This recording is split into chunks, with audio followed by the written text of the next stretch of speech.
Assalamualaikum dan salam sejahtera. Saya Nazri Kahal. Kita bertemu sekali lagi dalam agenda Awani pada malam ini berkaitan dengan kenaikan harga barang dan juga inflasi makanan dengan peningkatan yang amat ketara yang dikongsikan oleh pihak DOSEM pada April 2022 dengan kenaikan indeks harga pengguna ataupun IHP yang meningkat 2.3% kepada 125.9%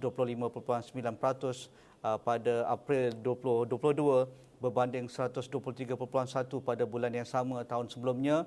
Jadi kenaikan ini merupakan satu purata yang melepasi inflasi bagi tempoh Januari 2011 hingga April 2022 iaitu 1.9%. Dan pihak DOSEM juga mencatatkan bahawa inflasi makanan pada April sudah pun meningkat melebihi 4.1% dengan purata ataupun 89.1% item makanan bagi kumpulan makanan dan juga minuman telah merekodkan kenaikan. Dan bukan hanya begitu, kebanyakan negeri menunjukkan kenaikan untuk inflasi makanan. Yang paling tinggi adalah di Lembah Kelang iaitu di Kuala Lumpur dan Selangor. Jadi untuk melihat perkara ini dan apakah yang boleh kita jangkakan pada masa-masa yang terdekat ini dan juga pada masa pertengahan, dan apa yang boleh kerajaan dan orang ramai lakukan untuk memastikan kita dapat mengekang inflasi dan juga harga barangan yang meningkat naik ini. Saya bersama Profesor Emeritus Dr. Bajoya Bardai, pensyarah Pusat Pengajian Siswazah Universiti Tun Abdul Razak ataupun UNITA. Assalamualaikum Prof, apa khabar? Waalaikumsalam warahmatullahi wabarakatuh. Khabar baik Tuan Haji Nazri. Ya, dari kajian ekonomi dan bagaimana kita dapat memberikan kefahaman pada orang ramai, adakah ia ada satu korelasi yang jelas antara indeks harga pengguna, kenaikan harga barangan dan juga kenaikan inflasi makanan yang kita dapat daripada DOSEM setiap bulan itu, Prof?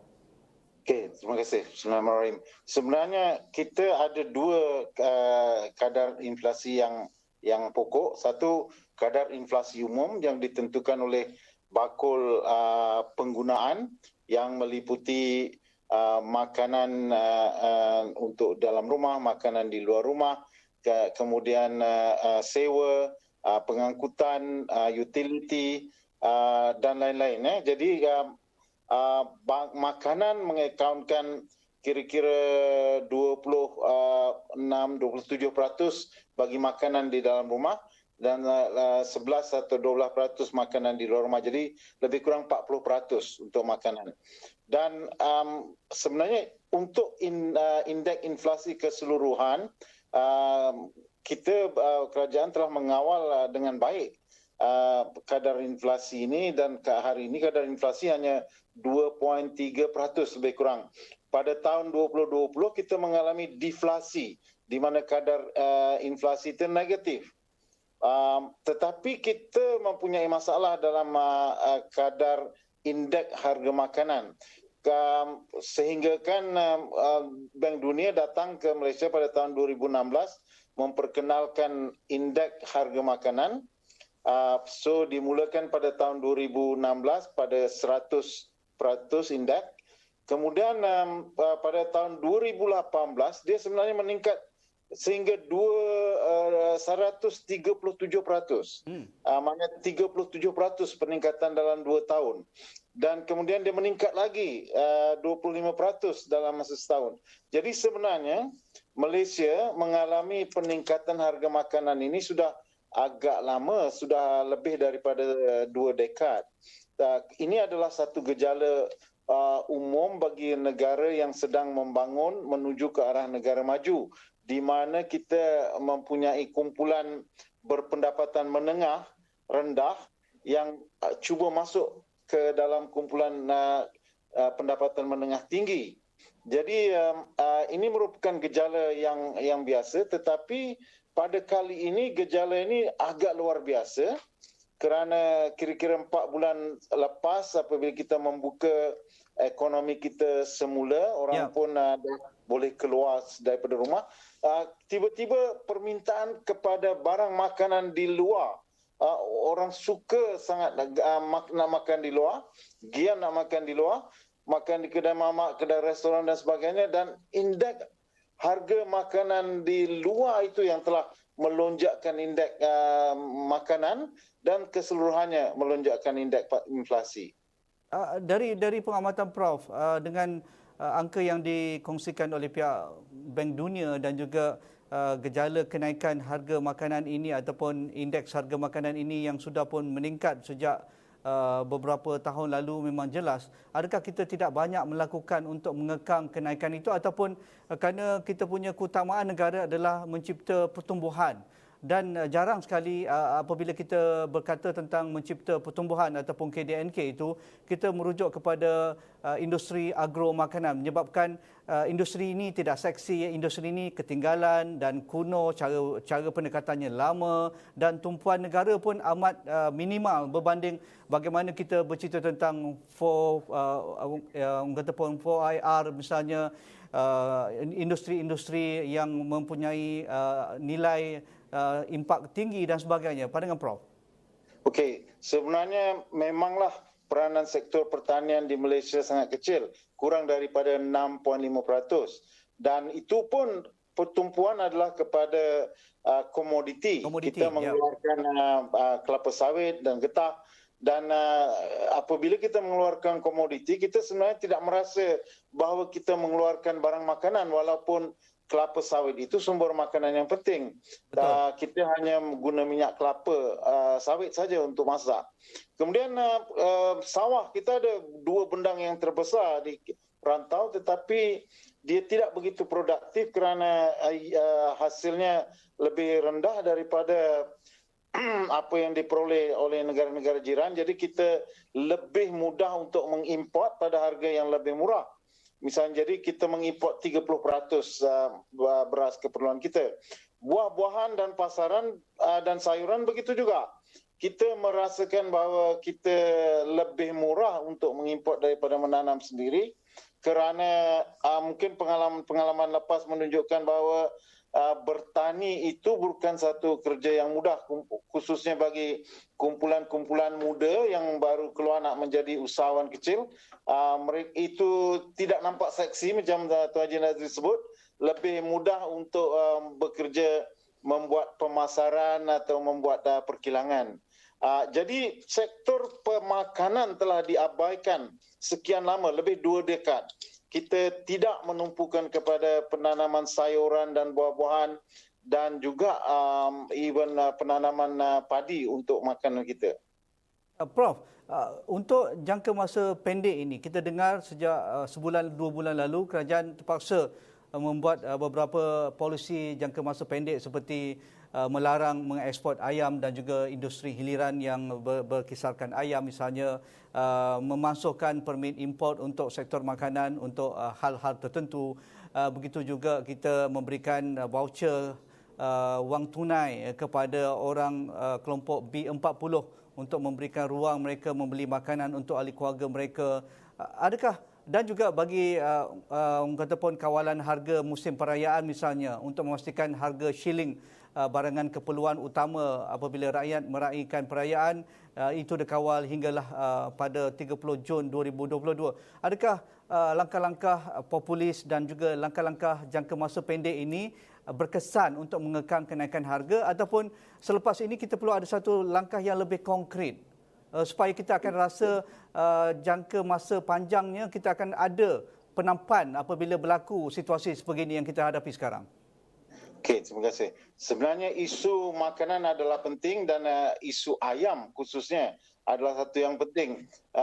Yang amat berhormat Perdana Menteri secara menyeluruh seluruh berkata bahawa di Malaysia ni harga apa semua boleh naik tapi harga ayam tak boleh naik. Dan harga ayam kebetulan telah meningkat.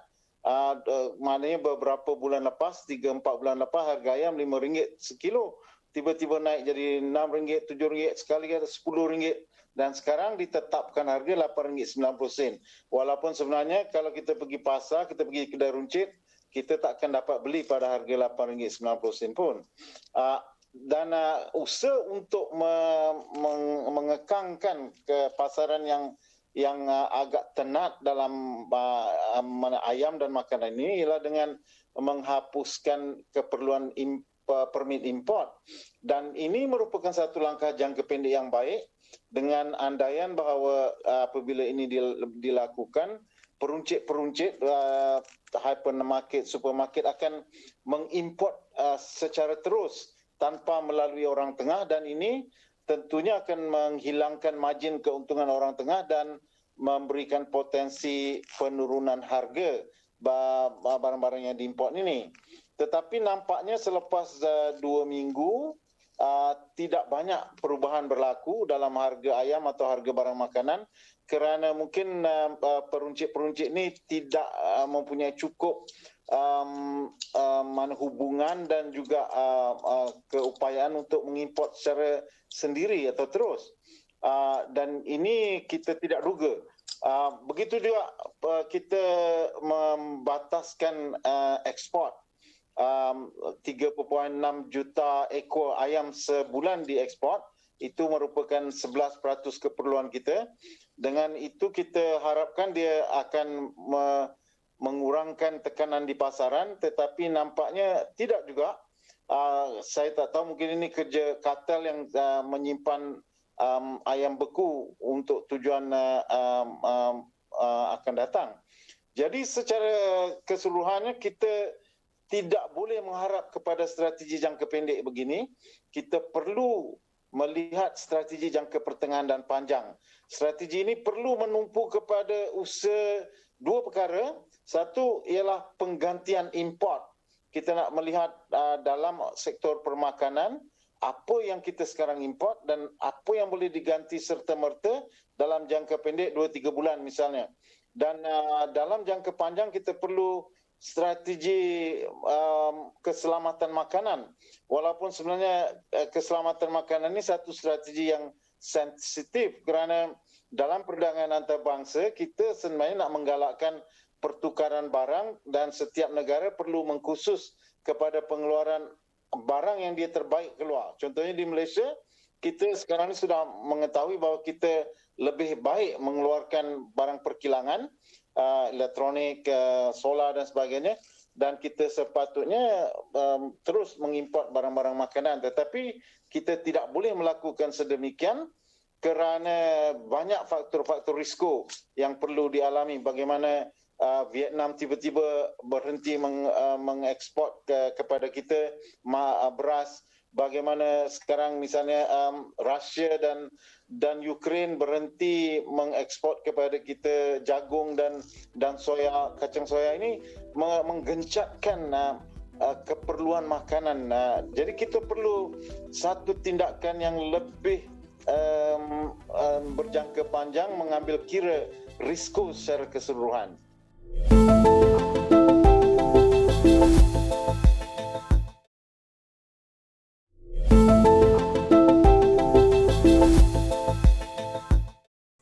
Kalau Perdana Menteri katakan ayam tidak boleh dinaikkan kerana ini keperluan utama protein negara dan harganya murah yang boleh dimiliki ataupun dibeli oleh semua strata ekonomi masyarakat, terutamanya kelompok B40.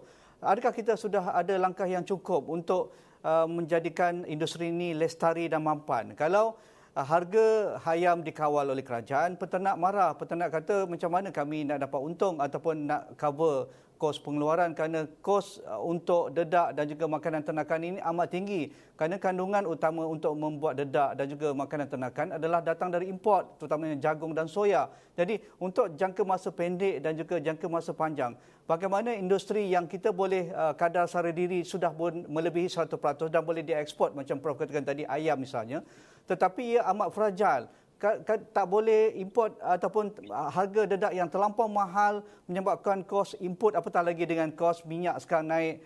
Pekerja tidak boleh dibawa masuk untuk membawa pekerja asing, dan juga vitamin-vitamin semuanya kebanyakan diimport. Jadi kos pengeluaran amat tinggi dan tidak adil juga kepada peternak dan juga mereka yang dalam industri, Prof. Kedua respon saya, pertamanya sebenarnya penternak ayam kita juga terlampau selesa dengan model perniagaan yang sedia ada. Mereka mengimport bahan makanan, 90% daripada bahan makanan ayam adalah diimport, jagung dan soya tadi yang Tuan Haji sebut. Tapi kita sebenarnya ada pengganti untuk barang-barang tersebut. Kita boleh menggunakan pelepah kelapa sawit yang memang ada kandungan gula, kandungan fiber dan kandungan karbohidrat. Kita boleh menggunakan hampas kelapa sawit, hampas kelapa. Kita boleh menggunakan daun, misalnya daun marunggai yang kaya dengan protein dan boleh tumbuh dengan cepat merebak sebagai sumber. Tapi kita tidak explore benda itu kerana kita nak play safe, kita nak make sure kita industri ayam ini terkawal. Sebenarnya industri ayam dulu kita wujudkan sebagai usaha untuk mengganti import dan dia telah berjaya. Betul. Tetapi kejayaan itu sebenarnya menyebabkan keadaan keselesaan, menyebabkan kita sekarang mana digugat oleh industri tadi. Begitu juga dalam jangka pertengahan sebenarnya kita ada lebih 3 juta penduduk di luar bandar. Kalau penduduk di luar bandar kita digalakkan memelihara ayam kampung. Zaman dulu semua orang pelihara ayam kampung. Kita hanya perlu setiap keluarga membekalkan seekor ayam setiap 2 hari. 2 hari sekali dia jual 1 ekor ayam ke pasaran dan kita akan mempunyai cukup bekalan ayam untuk seluruh negara tanpa perlu mengimport. Kita tidak perlu membebankan penternak ayam lagi dah. Mana kalau orang kampung tanam bela ayam tadi.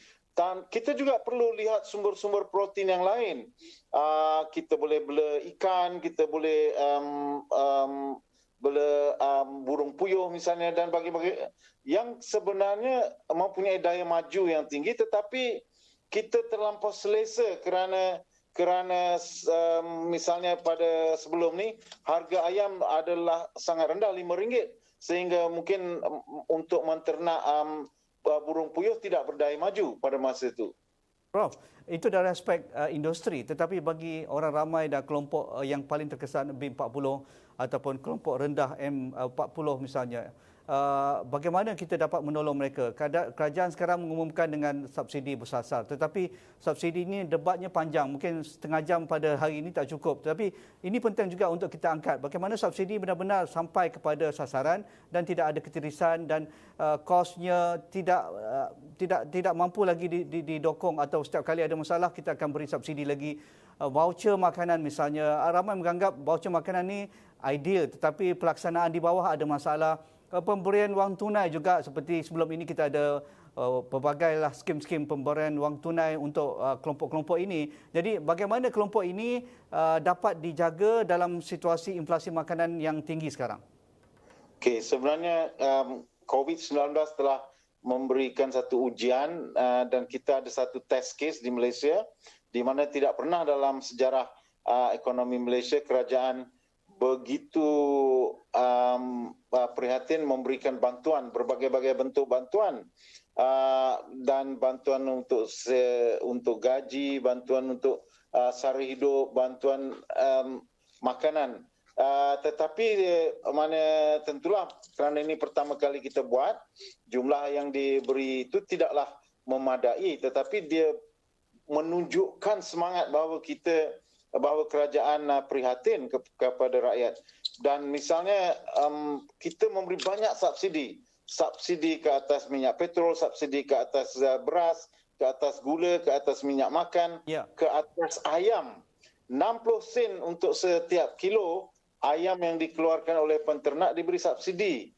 Jadi kita keluarkan lebih 23 juta ekor ayam sebulan, 45 juta tan dengan subsidi 60 sen, dan kerajaan berbelanja 720 juta untuk subsidi ayam. Dan sekarang kerajaan kata nampaknya subsidi ini tidak memberi kesan kepada harga, dan pada mulai 1 Julai insya-Allah dia akan tarik balik subsidi ini dan insya-Allah dia akan salurkan 720 juta ini kepada kumpulan yang memerlukan. Kalau kita ambil ada 4 juta keluarga B40 yang memerlukan, kita bagikan mungkin satu keluarga dapatlah RM180. Ini memang tidak mencukupi, tetapi dia boleh mengurangkan sedikit beban. Tetapi dalam jangka panjang kita tidak mahu bermain dengan subsidi. Kita perlu belajar daripada pengalaman di Sri Lanka, di mana semua bentuk subsidi diberikan kepada rakyat, sehingga subsidi rumah dan sebagainya, tapi akhirnya rakyat memberontak dan negara itu menjadi kucar-kacir misalnya. Kita perlu satu kaedah yang memajukan ekonomi tetap dengan memastikan kesejahteraan setiap keluarga yang memerlukan, tetapi menggunakan kaedah yang kita anggap luar biasa, tidak melalui subsidi yang seperti yang ada sekarang. Prof, berkaitan dengan kawalan harga barangan dan yang kita paling debatkan sekarang adalah ayam, ramai beranggapan cara kita menangani ini bersifat reaktif ataupun untuk jangka masa pendek. Wajarkah dalam masa yang akan datang ini secara beransur-ansur harga ayam dan juga barangan-barangan kawalan ini perlu diapungkan mengikut supply dan demand? Dan bagi mereka yang tidak mampu itu mungkin ada mekanisme lain yang boleh membantu mereka mendapatkan harga yang berpatutan, Prof. Ya, saya setuju dengan itu, Tuan Haji Nazri, sebab sebenarnya kita tidak boleh mengamalkan subsidi ini secara jangka panjang. Kita perlu apungkan harga dan benarkan maknanya pasaran bebas menentukan harga melalui permintaan dan penawaran. Jadi kita akan bantu kumpulan yang memerlukan. Sebenarnya dalam 4 bulan yang lepas ni, mengapa harga makanan meningkat ialah kerana perubahan tabiat kumpulan keluarga tadi. Mereka makan di luar, makan di restoran segera, makan di mamak dan sebagainya. Dan kita akan lihat bahawa ini akan reda kerana pengguna-pengguna akan menyedari mereka tidak boleh meneruskan habit ini. Kerana pertamanya mereka tidak mampu, keduanya sebenarnya adalah tidak rasional untuk pergi makan di gerai, membayar seketul ayam pada harga 6 atau RM8 berbanding dengan kos yang sebenar kalau dia masak di rumah kurang daripada RM2. Jadi setiap keluarga perlu menggunakan kaedah cost benefit analysis, kos dan faedah untuk membandingkan apakah mereka rasional dalam berbelanja. Jadi kerajaan pun perlu memikirkan kumpulan sasaran. Kita memberi banyak subsidi hari ini yang boleh dianggap membazir kerana subsidi minyak petrol misalnya. Ya. Walaupun disasarkan untuk kumpulan yang memerlukan, tetapi semua orang dapat.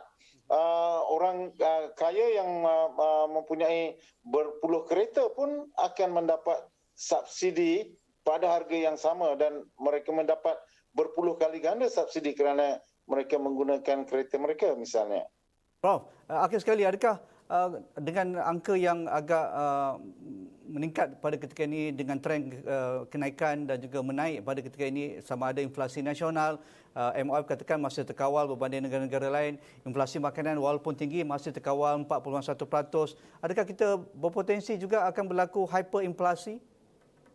Okey, saya rasa kita hari ini agak terkejut bagaimana inflasi dan kegawatan ekonomi berlaku di Eropah dan di negara barat.